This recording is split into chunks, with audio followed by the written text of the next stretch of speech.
This is a video by someone with zero experience trying to learn how to use the EP-1320 based on Teenage Engineering's online user manual. It is not an expert review or expert tutorial, so if that is what you were looking for, then thanks for watching so far, and hopefully I'll see you again in a couple of years. In part 1, I went through all the buttons, knobs and pads on the Medieval, trying to work out their functions. Here in part 2, I try to understand the workflow and create a basic tune. I found this part of the user manual a tad difficult to understand. Not only because of the stylized interface language that is specific to the EP-1320, but also because the language and jargon of the whole sampler sequencer ecosystem is a bit excluding to a novice, as is the case in many specialist areas of expertise. I won't insult you by reading out Teenage Engineering's description of the workflow, but will instead offer my interpretation, which I hope will help other novices. The basic building block of any composition or tune is a sample, and you can load up to 12 samples in each of the 4 groups A, B, C or D, making a maximum of 48 samples available for any project. The claves button allows you to switch to playing the notes of any selected sample instead of using the pads to change between your chosen samples in a group. A project is a song or composition, and by default projects 1 to 5 are already populated with samples. You can arrange the samples in patterns, which are simply sequences of sounds. Each of the groups A, B, C and D can hold and access up to 99 patterns each. Each of these patterns or phrases can be up to 99 bars in length. When you have arranged your sounds in patterns, you can then combine them iteratively or separately to create what is described as a scene with up to a maximum of 99 scenes per project. Each scene is effectively a stack of layered patterns which each contain a different phrase of samples or sounds. The skill is presumably to create patterns which combine to make musically robust scenes, which can then be combined to make a song, tune or composition.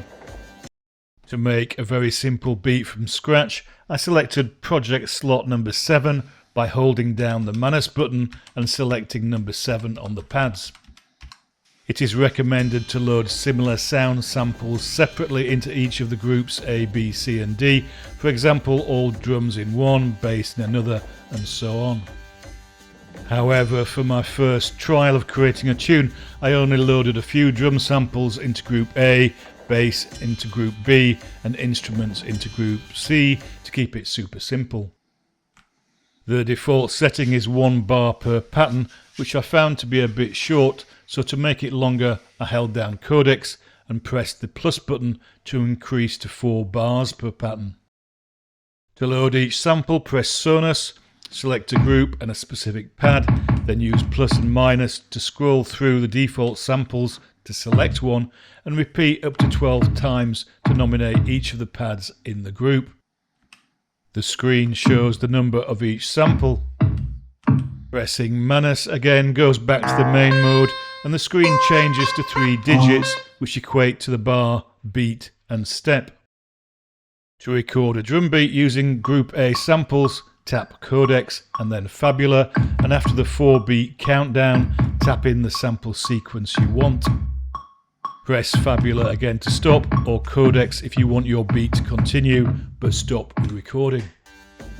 Once finished, pressing Altero and Manus together commits and saves this basic beat to scene 1. Pressing Fabula again allows you to play with ideas overlaying the saved sample scene without recording anything. Tapping codecs then Fabula allows you to record more samples onto the scene, and again pressing Altero and Manus together commits and saves this to the next scene slot. To next add a bass line, using group B in my case, I repeated the process for the beat. Pressing Altero and Manus as before locks in the bass on the drum pattern as another scene. For the melody, it is a case of repeating the process with a different sample selection from my group C. Holding Errado and the group button removes the last pattern saved if you make a mistake. As before, after recording a new pattern, pressing Altero and Manus commits this to a new scene. Next, I sampled my voice in Group D, which was empty, by first selecting Group D and holding Altero and Demus until the pads flashed. It's all good. Holding down a pad and talking recorded the sample, and pressing Manus meant I could then use the sample in the ongoing audio concoction as before. Pressing Focus opens the effects function, and by pushing the fader up and using plus and minus, you can switch between the effects for each sample selected. Holding down Focus whilst playing allows for some real-time effects as your tune plays. As before, pressing Altero and Manus commits the new combination of patterns to a new scene. I suspect some good housekeeping is required to maintain a usable amount of scenes available by deleting early scenes with few patterns after each final scene is created.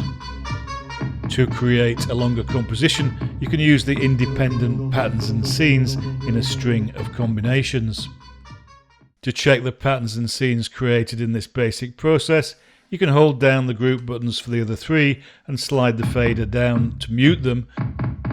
To select any of the scenes you've created, hold down Manus and use the plus and minus buttons to scroll through all the scenes you've stored in your library and use Fabula to play them. So that is just the basic process, and it's obvious that before I can create a song I need loads more experience with this process, as well as learning how to add all the pattern and scene building blocks together in a composition. The next chapter is using the sequencer, which I suspect I will find easier having used the Polyend tracker for a while, but we shall see. It's all good.